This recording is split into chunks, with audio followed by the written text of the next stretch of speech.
Let's cut to the chase.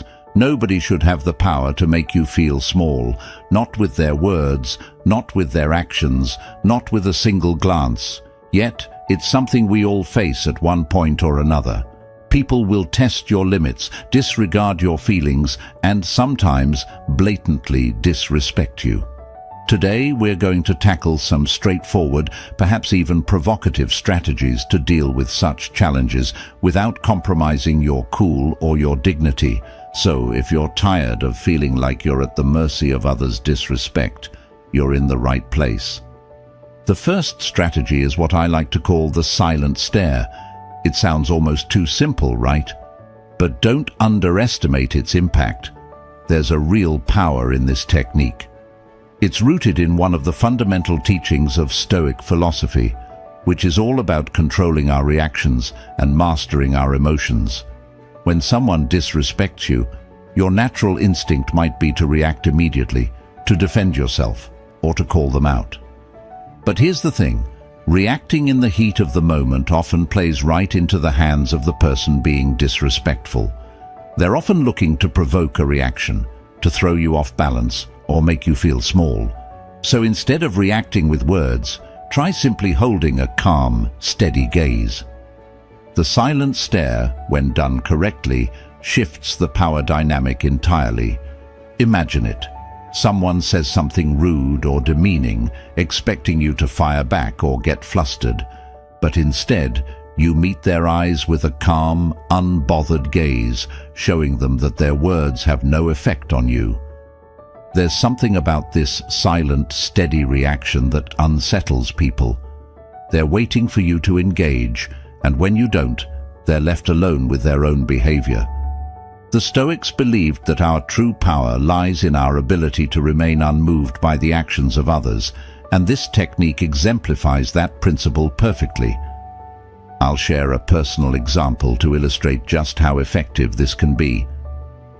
I was once in a meeting where a particular colleague kept interrupting me. You know the type, overconfident, talking over others, and making it clear he thought his opinions were more valuable than anyone else's. At first, I tried the usual tactics, polite interjections, waiting for my turn to speak, but he continued cutting me off. Instead of escalating the situation by trying to talk over him, I decided to try the silent stare. I leaned back slightly, crossed my arms, and looked at him without blinking, letting the silence hang in the air. In just a few seconds, something shifted. He started to fumble over his words, glancing around the room as if looking for support, but all eyes were on him. He suddenly looked uncomfortable, as if he realized he was the only one talking. That silent stare spoke volumes, conveying a simple but powerful message. I see what you're doing, and I'm not impressed. After that meeting, his behavior toward me noticeably changed. He didn't interrupt me again, and over time he started treating me with more respect. The silent stare didn't just work in that single moment. It set a precedent for all future interactions. It's amazing how something as small as a steady gaze can have a lasting impact. The beauty of this technique is that it requires no words, no drama, and no escalation. It's a quiet, dignified way of asserting yourself and reclaiming your power.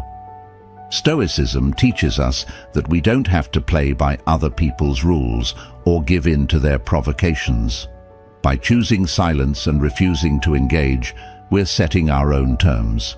So, next time someone tries to push your buttons, remember the silent stare. It's a way of saying, without a word, I respect myself too much to stoop to this level. Now let's talk about another powerful Stoic approach, using silence as a strong statement. Silence can feel like a strange response in our society, where we're often taught to stand up for ourselves by speaking out. But here's the thing. Silence, when used intentionally, is far from passive. It's one of the most active responses you can choose. In Stoic philosophy, silence is a way to guard our inner peace and energy, avoiding unnecessary conflicts that drain us and disrupt our sense of calm. When someone disrespects us, we naturally feel an urge to defend ourselves, to correct them, or to prove our worth. But responding often gives that person exactly what they want, our energy and attention. By choosing silence, we're making a powerful statement that their negativity isn't worth even a second of our time or energy. Choosing silence is not about being weak or submissive. In fact, it's quite the opposite. It's about knowing that your worth doesn't need to be defended. You are showing, both to yourself and to others, that you are grounded enough to rise above petty comments. This can be especially effective when dealing with people who use passive-aggressive tactics. Take, for example, a time when I faced a person who consistently made snide remarks, disguised as jokes.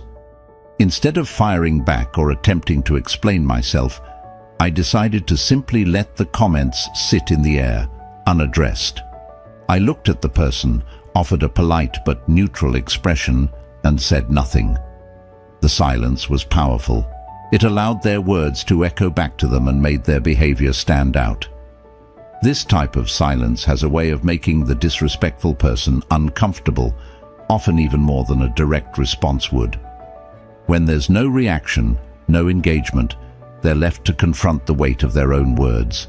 It's almost as if you're holding up a mirror, allowing them to see themselves without your interference.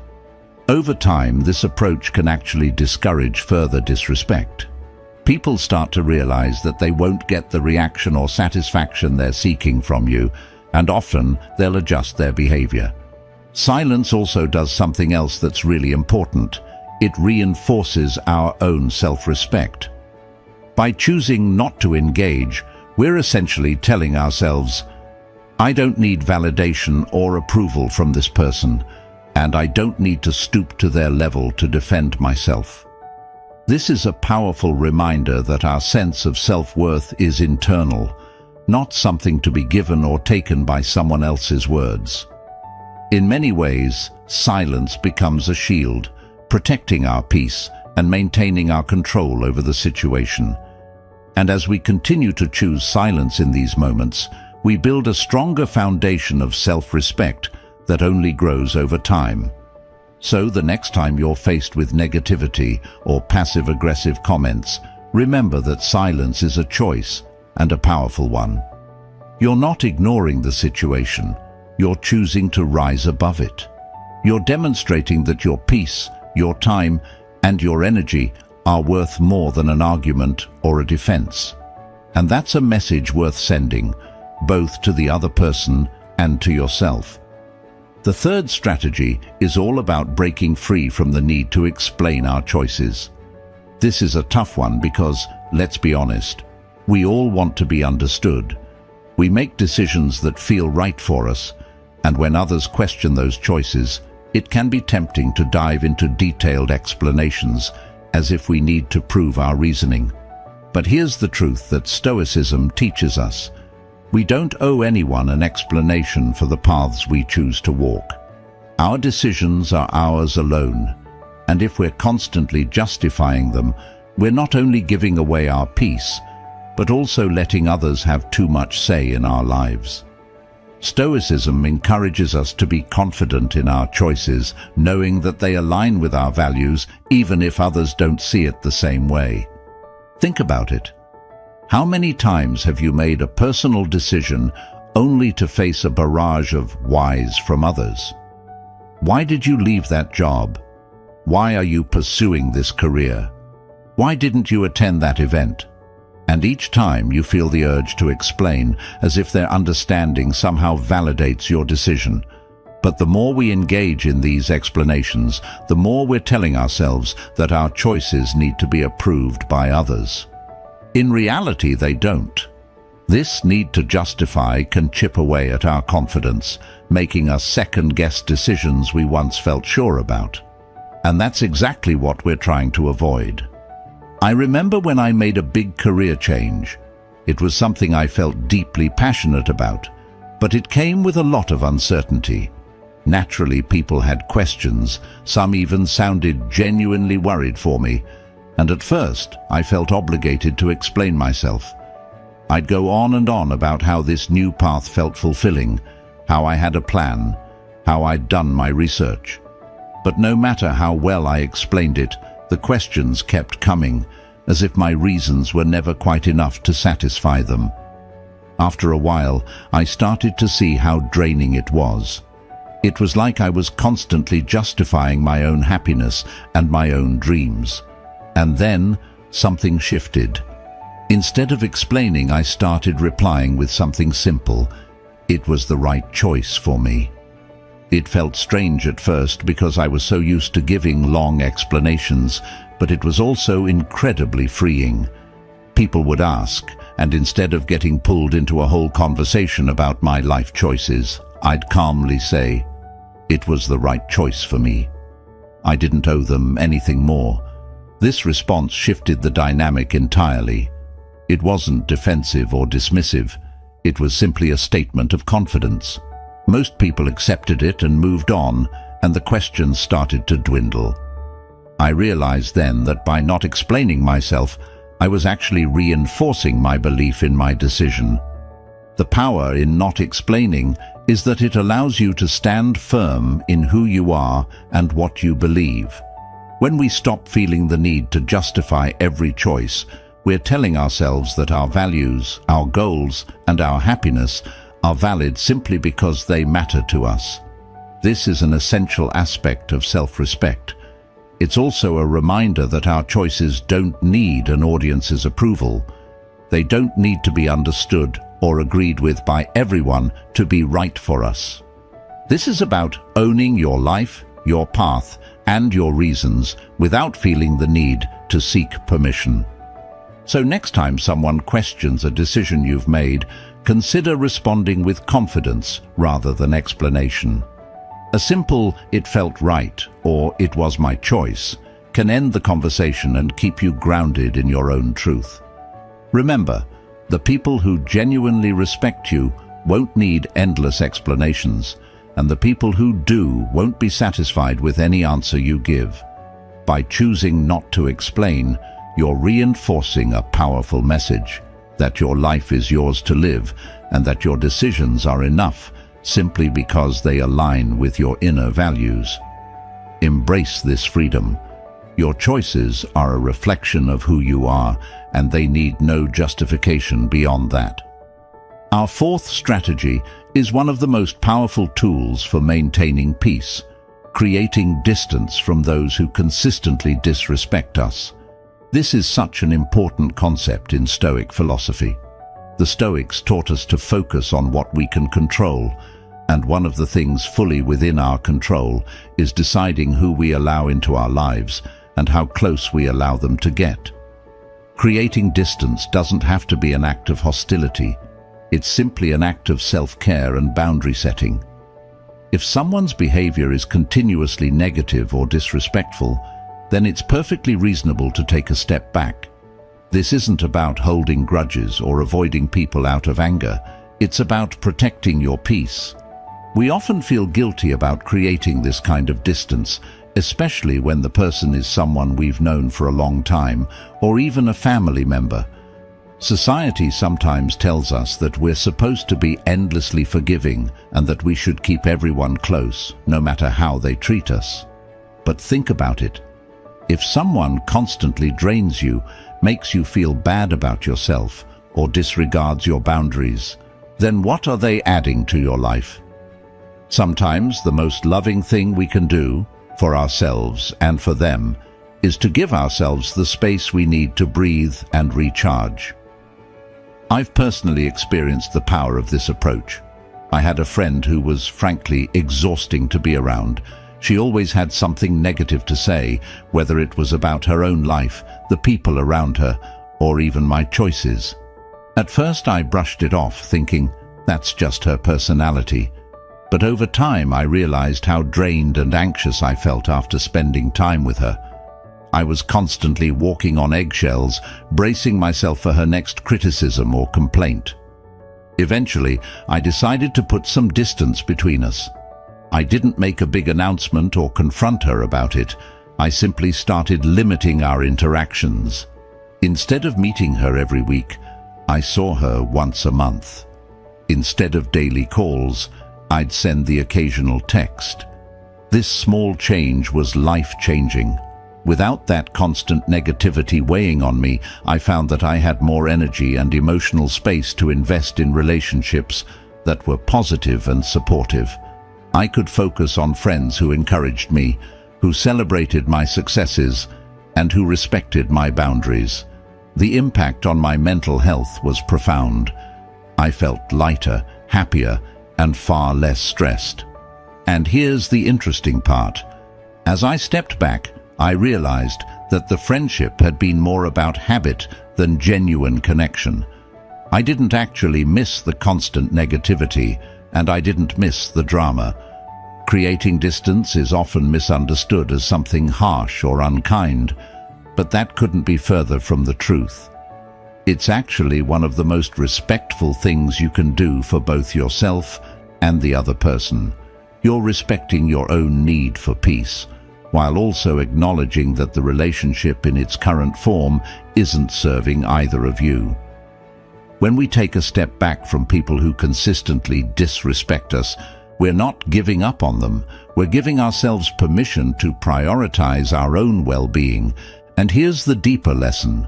By choosing to create distance, you're sending a message to yourself that your peace is valuable, that your mental health is worth protecting, and that you deserve to be surrounded by people who lift you up. Distance allows you to see things more clearly, too. When we're too close to someone, it can be hard to objectively evaluate the impact they have on our lives. But with a bit of space, it becomes easier to see whether the relationship is truly healthy or whether it's something that we've just held onto out of habit or guilt. So if there's someone in your life who doesn't respect your boundaries, who drains you, or who makes you feel small, give yourself permission to step back. Remember, this isn't about anger or resentment. It's about making room for relationships that nourish and respect you. You're not obligated to keep everyone in your inner circle, and it's perfectly okay to create space where you need it. The people who truly care about you will respect your need for peace, and those who don't were never meant to be that close to begin with. The fifth and final strategy is to maintain your composure and stand tall, a true embodiment of Stoic strength. This one might seem simple, but it's remarkably powerful. When faced with disrespect, our bodies often react before our minds even have a chance to catch up. We might hunch our shoulders, avoid eye contact, or even shrink into ourselves. But imagine what would happen if, instead, you did the opposite. By making a conscious effort to stand tall, keep your head up, and meet someone's gaze directly, you're sending a clear, unspoken message. I am not easily shaken, and I am confident in my own worth. This physical response reflects your inner strength and sense of self-assurance. It's a subtle but effective way to claim your space and let others know that their attempts to undermine you won't work. Stoicism teaches us that we don't need to prove ourselves to others or seek their approval. True confidence is quiet and composed. When we embody this confidence physically, we're aligning our outer self with our inner beliefs, reinforcing that we are unperturbed by the disrespect thrown our way. Standing tall doesn't just help you appear more confident to others. It actually helps you feel more confident within yourself. It's incredible how much our body language can impact our mindset. I've found this especially effective in professional settings like meetings or social events where the dynamic can shift quickly. There have been moments when someone has tried to cut me off or dismiss my point. And instead of shrinking or reacting defensively, I made the conscious choice to keep my posture strong. I held my head high, maintained eye contact, and continued to speak with clarity and purpose. It's amazing how quickly the energy in the room changes when you refuse to let others intimidate you. People notice this kind of presence. It's not loud or aggressive. It's quiet, steady, and commanding. When you maintain your composure, You're showing that you're unshaken and fully present. What's interesting is that this approach often disarms those who might be trying to throw you off balance. When someone is disrespectful, they're often looking for a reaction, something that confirms their sense of control or superiority. But when you stay calm and steady, it's as if you're telling them, "I'm not here to play your game." This can make them feel uncomfortable as they start to realize that their attempts to provoke you aren't working. Standing tall becomes a silent but powerful response, showing them that their behavior has no power over you. Think of this as more than just good posture. It's a form of self-respect and a declaration of self-worth. You're telling yourself that you don't need to stoop to someone else's level or engage in their negativity. You are enough as you are, and you're here to stand firmly in your own truth. There's a kind of magnetic strength in someone who holds themselves with poise. When you walk into a room with your head held high, you're giving yourself permission to be fully present and unapologetically yourself. This approach isn't just for moments of conflict. It's a way to carry yourself in everyday life. The more you practice standing tall, the more natural it becomes, until it's simply a part of who you are.